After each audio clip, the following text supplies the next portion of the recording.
Mad মেমোরিজের আরও একটা নতুন এপিসোডে আমি জুয়েল আপনাকে স্বাগত জানাচ্ছি।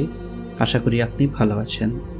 আজকের ঘটনাটা ম্যাড মেমোরিজের সাথে শেয়ার করলেন মোহাম্মদ জাকারিয়া ভাই সিলেট থেকে, আর এটি হচ্ছে ওনার পাঠানো 3 নাম্বার এপিসোড।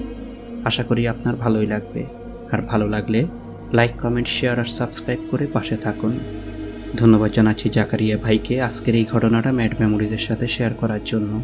চাইলে আপনিও শেয়ার করুন আপনার জীবনে ঘটে যাওয়া বা আপনার শোনা যে কোনো ভয়ানক ঘটনা, আর তা পাঠান madmemories@gmail.com বা ফেসবুক পেজে। আর শুনুন নতুন নতুন ঘটনা প্রতি শুক্রবার ঠিক রাত 9টায়। তাহলে চলুন আজকের ঘটনায়। আজকের ঘটনাটা আমাদের গ্রামের শার্দুল কাকা আর তার বাবার সাথে ঘটে যাওয়া একটা ভয়ঙ্কর ঘটনা। ঘটনাটা ঘটে মুক্তিযুদ্ধের প্রায় 3 বছর পর। শার্দুল কাকার বয়স তখন 12 কি 13। চলুন শার্দুল কাকার মুখেই শোনা যাক সেই ভয়ঙ্কর ঘটনা। আমার বাবা ছিলেন একজন কৃষক, এমনকি আমাদের গ্রামে সেই সময়টাতে বেশিরভাগ মানুষই কৃষিকাজের সাথে জড়িত ছিল। আমাদের জমি জমার পরিমাণ বেশ ভালোই, কিন্তু জমিগুলো ছড়ানো ছিটানো ছিল পুরো গ্রাম জুড়ে। একদিন দুপুরবেলায় হঠাৎ বাবা আমাকে নিয়ে চললেন আমাদের জমিগুলো সব ঘুরে দেখার জন্য। তখন ছিল ধানের মৌসুম। পুরো গ্রামের জমিগুলো তখন ধানের শীষে পরিপূর্ণ, সাথে ছিল পোকামাকড়ের আক্রমণের ভয়। তাই বাবা সব জমিগুলো চেক করার জন্য সেই দুপুরবেলায় আমাকে নিয়ে চললেন। বাবা সব জমিগুলো দেখে প্রায় নিশ্চিন্ত, কিন্তু গ্রামের একদম শেষ মাথার জমিটা দেখে বাবার কপালে চিন্তার ভাঁজ। ধান গাছগুলোর পাতা বিবর্ণ, মনে হচ্ছে কোনো একটা সমস্যা অলরেডি বাবা পেয়ে গেছেন। বাবা সাথে সাথে একটা ওষুধের নাম বলে আমাকে সাথে সাথে বাড়ি পাঠালেন সেই ওষুধটা নিয়ে আসার জন্য। আমি বাড়িতে গিয়ে সেই ওষুধটা নিয়ে যখন সেই জমিতে ফিরি তখন বিকাল প্রায় 5টা। কিন্তু জমিতে গিয়ে বাবাকে দেখলাম না। বাবা কোথায়? চারদিক খুঁজলাম, আশেপাশের জঙ্গল, নিচু জমি, খাত সব চেক করলাম, কিন্তু বাবা তো কোথাও নেই। আশেপাশে তেমন কোনো বাড়িঘরও নেই যে উনি সেই বাড়িতে যাবেন। আমাদের জমির পাশের জমিটাই ছিল নিমাই কাকার জমি, যিনি ছিলেন বাবার বন্ধু। বাবা গ্রামের এই পথে বা এই জমিতে আসলেই নিমাই কাকার সাথে দেখা করতেন, আর প্রায় সময় নিমাই কাকার জমিতে গিয়ে দুজন একটা গাছের নিচে বসে গল্প করতেন। নিমাই কাকা আর নেই, মারা গেছেন প্রায় সপ্তাহখানিক হলো। কেমন যেন মনে হলো বাবা আবার সেই গাছটার নিচে বসে নেই তো। চলে গেলাম নিমাই কাকার জমিতে, কিন্তু সেখানেও বাবা নেই। ওদিকে সূর্য অস্ত প্রায়, চারদিকে নেমে আসছে ঘন অন্ধকার। জমিতে দাঁড়িয়ে মশার কামড় খাওয়ার থেকে পাশে থাকা জঙ্গলের মধ্য দিয়ে উঠে পড়লাম রাস্তায়। ওটা হচ্ছে গ্রামের মেঠো পথ, লোকজনের যাতায়াত খুবই কম। এমন সময় হঠাৎ শুনতে পেলাম মাগরিবের আজানের ধ্বনি।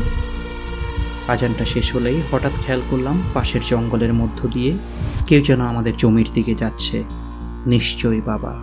আমি বাবা মনে করে দৌড় দিলাম ওটার পেছনে আর ডাকতে থাকলাম, কিন্তু লোকটা কোনো উত্তর দিচ্ছে না। আমি দৌড়াচ্ছি ঠিক ওনার পিছু পিছু। এমন সময় হঠাৎ অন্ধকারে কিছু একটা শক্ত জিনিসের সাথে ধাক্কা খেয়ে ছিটকে পড়লাম মাটিতে।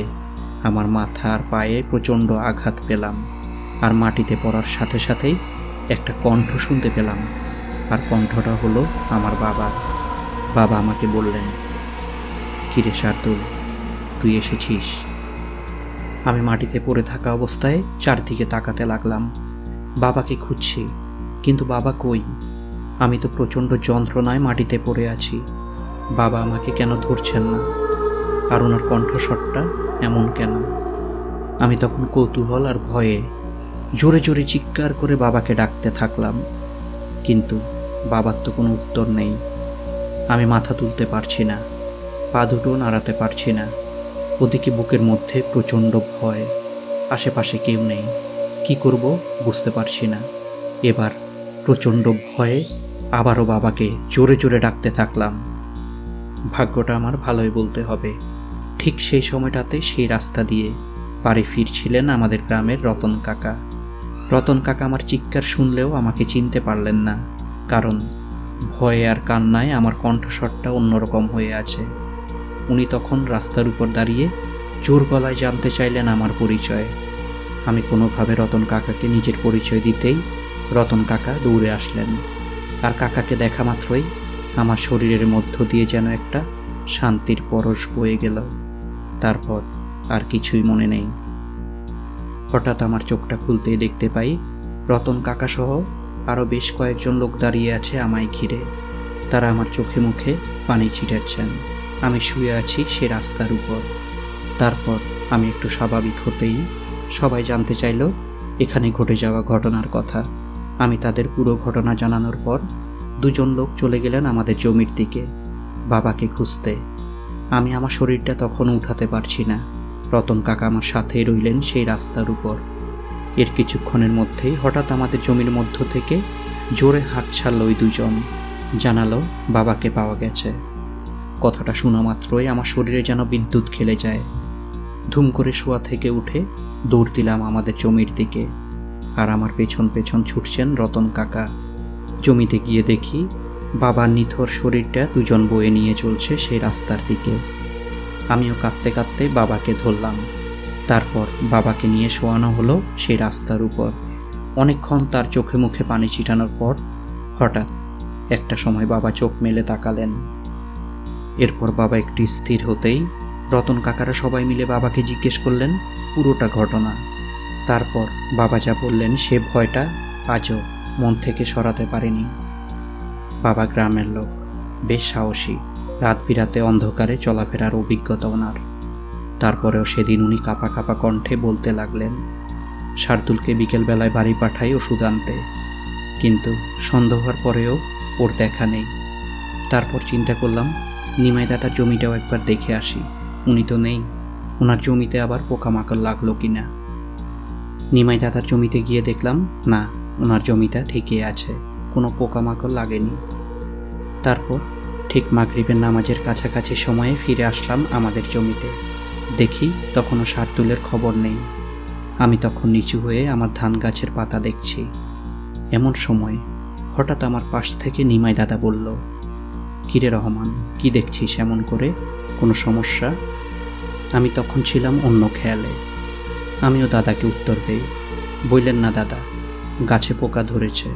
ছেলেকে সেই কখন পাঠালাম বাড়িতে ওষুধ আনতে, ও এখনও আসলো না। এরই মধ্যে হঠাৎ আমার শরীরের মধ্য দিয়ে যেন একটা ভয়ের স্রোত বয়ে যায়। কিরে, এটা তো নিমাই দাদার কণ্ঠ। তা কি করে হয়? দাদা তো মারা গেছেন, তাহলে উনি কে? আমি ভয়ে ভয়ে আমার মুখটা তুলে তাকালাম সেই কণ্ঠটার দিকে, আর পাশ ফিরে তাকাতেই দেখি নিমাই দাদা ঠিক আমার পাশে দাঁড়ানো। তার চোখ দুটো দুধ সাদা, হাসি মুখে তাকিয়ে আছে আমার দিকে। এরপর আমার আর কিছুই মনে নেই।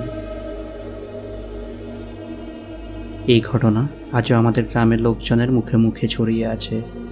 কেউ বলে নিমাই দাদার অশরীরী আত্মা নাকি এখনও সেই জমির আশেপাশে ঘোরাফেরা করে, আর তাই সূর্য ডোবার পর আজও সেই জমির ধারে যায় না কেউ। এমনকি সেই জমির পাশের রাস্তা দিয়ে সন্ধ্যার পর কেউ হাঁটার সাহস করে না আজও। সন্ধ্যা নামলে ওই এলাকাটা যেন একটা অদৃশ্য ভয়ে আচ্ছন্ন হয়ে থাকে। আজকের ঘটনাটা কেমন লাগলো কমেন্টসে জানান। ভালো লাগলে লাইক আর শেয়ার করে দিন। সময়টা ভালো কাটুক আপনার, সুন্দর হোক আজও আগামী। শেষ করছি আজকের এপিসোড। ভালো থাকুন, সুস্থ থাকুন। ধন্যবাদ।